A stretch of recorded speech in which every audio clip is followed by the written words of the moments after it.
So I'm feeling more and more called at the moment to share some thoughts, to share a perspective that just more and more lately, more and more recently, is floating up to the surface for these sort of perspectives and thoughts to share about how we can integrate that kind of the perspective of a spirit, looking from the eyes of presence, if you like, into our daily lives. So if you've been following my blog or other blogs and websites like this, or listening to teachers, or going to retreats and seminars and so on, reading popular books, watching videos, all of that, you may already be familiar with some of the teachings about presence, some of the teachings about awakening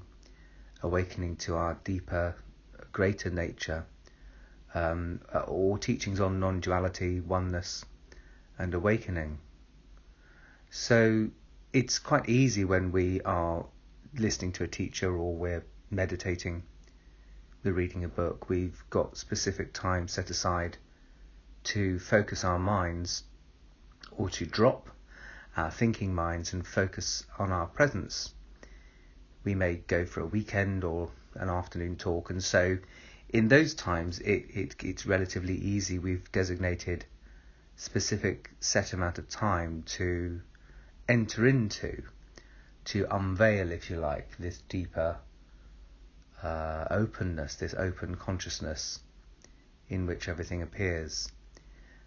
The harder task is to then integrate that into our everyday, ordinary lives as we go about our ordinary lives. And my suggestion for that is not radical at all, and I'm not the only one to suggest this, but that is to actively make a decision, and make it your intention to turn toward this dimension of spirit, this dimension of open, pure potentiality, whatever we want to call it, this field of silence, whatever you want to call it.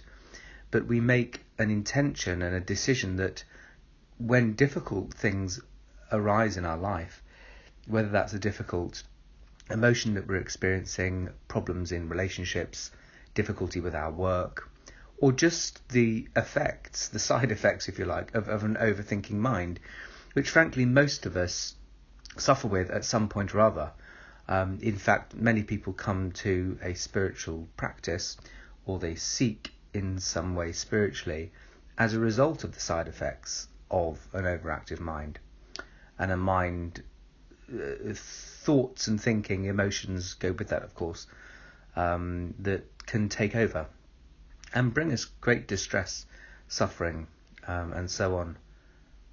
We could have experienced very real and concrete tragedies in our lives: the loss of a loved one, the loss of a child, the loss of a parent, a lover, or the loss of our health, our financial well-being, our home. Any kind of loss can trigger an interest in looking for some kind of peace and happiness through a spiritual practice or a spiritual path. So I've been following these teachings, if you like, for many years now, and practicing in my own life some of the perspectives, if you like, that I find helpful. And one of those is to return again and again, and as I say, particularly when I'm experiencing something that is troublesome to me. So a recent example, for the past couple of months actually, this has been going on for quite some time. I've kind of been feeling very demotivated and quite flat, disinterested in much of the ordinary things of my life. So not a great deal of interest in my work, feeling a bit uninspired, and have noticed that I'm looking towards those familiar things in life to distract myself. So overeating, eating the wrong things, drinking a bit too much, sort of vegging out with entertainment on television, box sets and so on, and sex, all those sorts of human vices that we turn to numb ourselves a bit, to numb out. And of course, the reason we do that is because often it's a shortcut. It's an excuse, a sort of cover up, a way to avoid, if you like. It's a way to avoid dealing with what's actually looking for our attention. So one thing that I've been returning to again and again over the years, and particularly in the last few months, is taking time to just simply witness what's occurring in my internal world, if you like, just checking in with what's happening emotionally and mentally, physically, and so on. And one way that I am continually finding beneficial is simply noticing silence or space. Simply asking the question, so what's here? What's here at the moment? What's arising within me? And initially when we ask that question, what's here, we usually just first of all find a lot of what I might call objects. So forms of some kind. We might find that what is here is an emotional form, some form of emotion, some form of resistance, whether it be boredom or frustration or anger or sadness, tiredness, loneliness, despair, depression, anything we might find in our internal atmosphere. We may find other objects around us. We may just find, well, what's here? There's this situation is here, this challenging situation. I don't have enough money to pay this or that, or I don't have the right kind of network of friends that I would like around me. I don't have anything to do at the weekends, or I have too much to do at the weekends. Whatever it is, we may find lots of situations, lots of challenges along with those objects in consciousness. However, when we then look deeper at what is here, we may find, and I would suggest that you pay attention to see if you can sense that along with all of those objects, there is something else tangibly there, which we might call the space in which those objects are appearing. So we can verify that with just simply looking at physical objects in a room. So the room I'm in at the moment, there's a nest of tables, there's a table, there's chairs, there's a Calagas heater, a clothes horse with clothes drying on it. There are lots of objects in this room, but they don't appear, it's not just the objects here, there's not just this sort of lined up sort of conglomerate glob of objects next to each other. There's space around them. So the objects are appearing in the space of the room.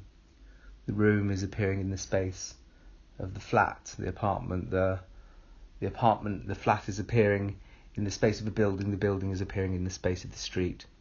The street is appearing in the space of the neighbourhood. The neighbourhood is appearing in the space of the city or the town, and so on and so on. And it's exactly the same with our internal objects of consciousness, forms of consciousness, like anger or despair or frustration. They're not appearing alone. There's not only frustration here, or there's not only boredom, or there's not only a lack of motivation or listlessness appearing here. There's the space in which those forms of consciousness, those emotions, those thoughts, those challenges, there's the space in which they're appearing also. And somehow when we turn our attention to that, it seems incredibly simple and obvious to state something like that. But something really quite magical, I think it's magical, happens when we turn our attention from those experiences, inner experiences like troublesome emotions or difficult thoughts we might be having, or just a very difficult real life situation like an illness or unemployment or the death of a loved one, the end of a relationship, whatever forms we find inside. We can turn our attention from those, and it's not even like we are denying that they're there. This looking at the emptiness in which forms appear is not about denying that the form's there. It's not about saying, well, this emotion, this experience is not real, so I'm going to just sort of look beyond it and ignore the fact that it's there and just look at the space.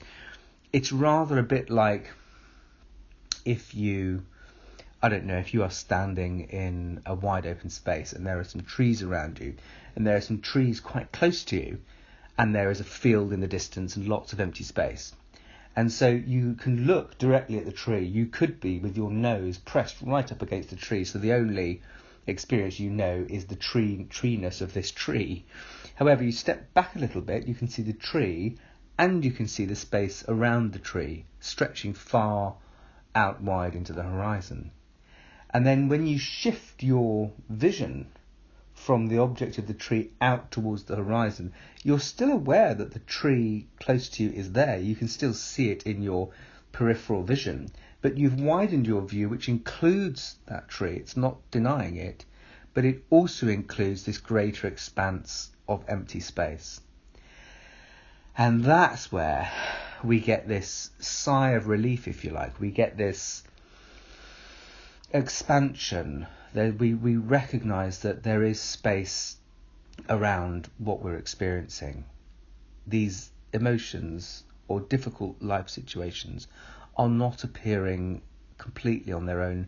There is this space that appears alongside it, or rather the space in which they arise. The space that those emotions and feelings and life situations have their being within this space. And then if we contemplate that for long enough, and it needn't really take very long, these sort of moments of intentionally turning toward space and silence and stillness that I engage in my own life take no more than 10 or 15 minutes usually. And so I'll simply then contemplate that space around these inner forms of consciousness, the space around the disinterest, the space around the listlessness, the space around the demotivated state, the space around the boredom, the space around the frustration, whatever form we're experiencing, we just then look at that space. And it doesn't really take very long to make the connection, and especially if you intentionally look for this connection between the space around something in outward life, but also the space around an emotion, to realise that those forms are appearing in that empty space. And so if we can recognise, if we can look at that empty space within us, if we can become aware of that spaciousness, if we can become aware of the openness and the emptiness within which all these forms arise, then it's obvious that that space is part of who we are. That clear openness, which is unaffected by whatever comes and goes in the space, it's part of who we are. And that emptiness, that openness, I would say, is the dimension of spirit. And when we recognise that, when we consciously and intentionally place our attention on that openness, we can experience relief from the trauma of difficult emotions. We can experience relief from the chattering mind. We can experience relief from the gnawing, twisting sensation of anxiety. We may only experience that relief temporarily, but at least we know it's possible. In the madness and the horror of being stuck in a nightmarish world where anxiety just never ends, or the chattering mind never ends, or worry never ends, or sadness or depression or numbness never ends, whatever it is, when we're trapped in only that reality, looking very much from an egocentric perspective where I am this solid object of human matter, flesh and blood and bone, to which all these things are happening.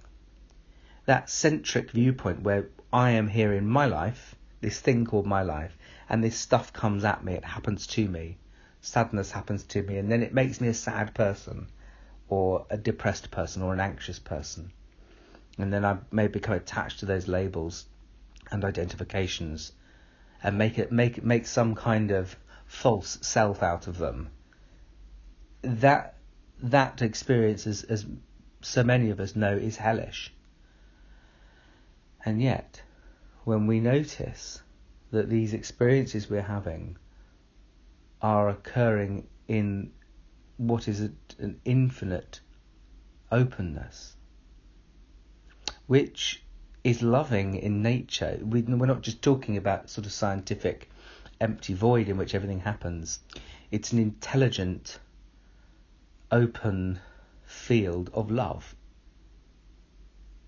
And we can feel that, and that's where I believe these shifts in feeling and a feeling of relief come from that open, unconditional love that we can feel. We can touch it within ourselves, we can feel it, because it is part of who we are. We have our being in it. Our beingness, our self, all of our personality has its being within this vast, infinite, eternal, open field of unconditional love, which is totally silent and totally accepts whatever arises in it, and totally accepts the ceasing of what has arisen in it. Does not resist. There's absolutely no resistance in this field of openness. It's a pure, open field of potentiality, a pure, open field of unconditional love. And so when we intentionally, during our day, during times of difficulty, go on that small sort of 5-10 minute journey, 15 minutes if you like, or longer if you have the time. If you have the time, longer is great, but it doesn't need to take a great deal of time. Sometimes it can just be 5 minutes driving down the road, walking to the shops, going about your chores about the house, to just intentionally turn your mind and look toward the empty space around you and the empty space within you and the spaciousness around what you're feeling and thinking and experiencing. And that in that space, great healing can occur. In the recognition of that space, great healing can occur. We may find that when we contemplate that openness, we may find we get guidance or answers. We may find that might be really obvious, but the solution to our listlessness and our boredom might be, well, do more activity. You've been saying you want to do some exercise, or go for a walk.